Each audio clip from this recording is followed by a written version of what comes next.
Hello and welcome to my new video series where I'm going to be talking about Paragon and really what my thoughts are on the whole situation that's going on at that current point in time. At the minute you may have noticed I've been quiet for a while, which is very unusual.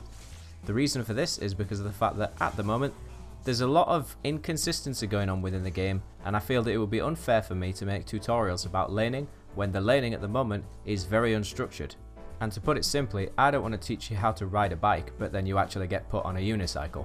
Makes me look less credible and doesn't help you out in your games. But anyway, let's get straight to the point. Recently, Epic have released the Iggy&Scorch trailer, which I really like because the fact that it's a really fun looking character, and at the minute all the heroes in the game currently look quite serious. Feng Mao, Muriel, Twin Blast, Murdoch, they all look quite serious heroes that don't really want to have a laugh. The Iggy&Scorch trailer makes it look like Epic have basically designed this character to show the community, look, we get it, this game's about fun, we have serious heroes, but then we also have heroes like this that will be coming out, and basically he looks like a lot of fun. He looks like he's a lot of fun to play, and also he's one of those characters where you basically flip them off while walking backwards, because it's like, oh, you're going to walk into all this oil? Oh, that's too bad, you're on fire now.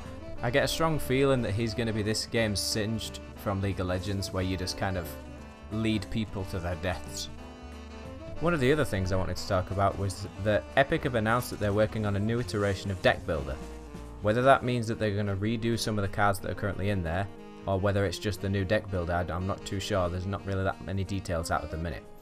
However, I am looking forward to seeing what they're going to do with the Deck Builder, because at the minute it's quite good, but there's just a few things that need to be changed about it. Like, it needs to be easier to tell when you've got enough cards in the deck to have used your 60 card points, because at the minute you have to go use a deck builder or kind of add them up as you go along.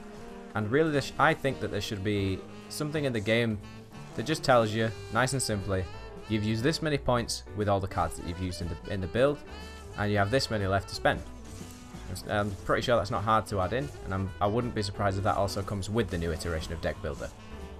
The other thing that I would put forward as an idea is that it needs to be easier to get card packs, or just the equipment cards. It's not so much the upgrades that's the issue, it's the equipment cards. I've opened maybe 30 plus card packs now, and I still don't have a micro nuke, and that's one of Murdoch's favourite items currently because of the fact that it gives him a massive damage spike.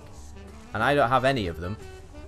I have a lot of weird useless cards that I'll never use. I have 0 1-point equipment strike cards or energy cards. So I can't do little boosts of damage. I have to go for 2 or 3-point cards. So I hope with this new iteration of Deck Builder they put something in the game to make it easier to get those lower point cards, because they should be a lot more common than the 2 and 3, which seems to be the other way around. It seems to be really popular that you get 2 and 3 and you don't get the 1-point cards at all. And while yes, at the minute it is quite awkward to get what you want out of the card system, I wish people would also stop hating on it, because there's a lot of games that basically copy games of old, like the gold shop system where you just buy items and it just works like that. I kind of like the card system because it's a new way of doing the item shop, and really it gives you a lot more scope into what you want to do, because if you buy an item in another game and it gives, say, 5 health regen and 10 damage, say that's what it does, that's it. You buy that, that's what you get.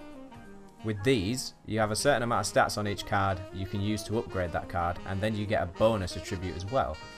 So you can build it how you want. If you want to go glass cannon, you can go glass cannon. If you want to build tanky on it, you can go tanky on it. For example, if that base card was the 5 health regen and the 10 damage, you could stack HP regen on it if you wanted to. You could be the unkillable AD carry of the Agora RuneScape if you really wanted. I just like that it gives scope, really, and I find it a bit strange that people are hating on them for trying something new, considering that people who have come to Paragon and have stayed are usually people who have played other MOBAs. So surely what they want is change. Just something to think about. And finally, I'm just going to talk about a couple of my thoughts on the meta and the current system of stats. The meta at the moment is very strange. It's a mixture between deathballing and running around as a massive group, and solo pushing. I find that solo pushing for me works better because of the fact that if you're not in a group, you know what you're doing if you're solo pushing. You know your strengths and weaknesses, so you know what you can do. Whereas the deathballing kind of ruins the laning phase because you never really get a laning opponent for very long because they usually run away. You'll often find that weaker players tend to do the deathballing strategy because they've not got enough game sense to be able to play in a solo lane. I just hope that eventually that kind of dies out and you do get people being more aware of laning and how it can benefit you more than running around and trying to get kills. Because if you lose those kills, you don't get any kills, you're going to lose because you've just ran around for the game instead of getting card XP and XP from minion kills. And other than that, the stats need to be a lot more transparent. At the minute, if you hold control, you don't really get any information on the abilities of that hero, which is kind of awkward because when you're trying to build towards a hero, like in the deck builder, you don't really have that much information to go on as to what they scale best with. Because armor, I know people have been going through the armor in the game, and it seems like at the minute it needs a buff because you can have one armor item and that's probably the best you can do, because if you get more it starts to scale off and you don't get as much armor as you would have done with the single item. So it makes tanks not as tanky as I think they should be, personally. So I would like to see some transparency, and I'm sure we will get it eventually. We just need to do a bit more balancing. Anyway, that's the end of this first episode of Let's Talk Paragon. I hope to see you for the second episode, and we'll see what happens in the next couple of patches. See you later.